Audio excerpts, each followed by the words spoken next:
কবি জয় গোস্বামীর কবিতা মালতীবালা বালিকা বিদ্যালয়। আমি আবৃত্তিকার জয়দেব হালদার। বেণীমাধব বেণীমাধব তোমার বাড়ি যাব।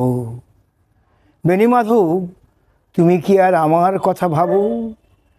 বেণীমাধব মোহনবাসী তমাল তরুমূলে। তুমি তখন বাজিয়েছিলে মালতী স্কুলে।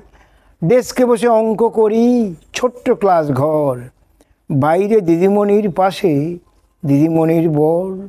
আমি তখন নবম শ্রেণী, আমি তখন ছাড়ি। আলাপ হলো বেণীমাধব সুলেখাদের বাড়ি। বেণীমাধব বেণীমাধব লেখাপড়ায় ভালো। শহর থেকে বেড়াতে এলে আমার রং কালো। তোমায় দেখে এক দৌড়ে পালিয়ে গেছি ঘরে। বেণীমাধব আমার বাবা দোকানে কাজ করে। কুঞ্জে অলিকুঞ্জে তবু ফুটেছে মঞ্জুরি। সন্ধ্যাবেলা পড়তে বসে অঙ্কে ভুল করি। আমি তখন নবম শ্রেণী, আমি তখন 16। ব্রিজের ধারে বেণীমাধব লুকিয়ে দেখা হলো। বেণীমাধব অনেক দিনের পরে। সত্যি বলো, সেসব কথা এখনো মনে পড়ে। সেসব কথা বলছো তুমি তোমার প্রেমিকাকে।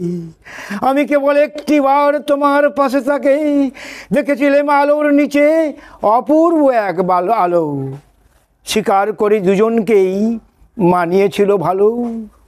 জুড়িয়ে দিল চোখ আমার, পুড়িয়ে দিল চোখ। বাড়িতে এসে বলেছিলেন ওদের ভালো হোক। রাতে এখন ঘুমাতে যাই একতলার ঘরে। মেঝের উপর বিছানা পাতা জ্যোৎস্না এসে পড়ে। আমার পরে জীবন ছিল চোরা পথের বাঁকে। মিলিয়ে গেছে জানি না আজ কার সঙ্গে থাকে। আজ জুটেছে কাল কি হবে কালের ঘরে ফোনে। আমি এখন এই পাড়ায় সেলাই দিদিমণি। তবু আগুন বেণীমাধব আগুন জ্বলে কই।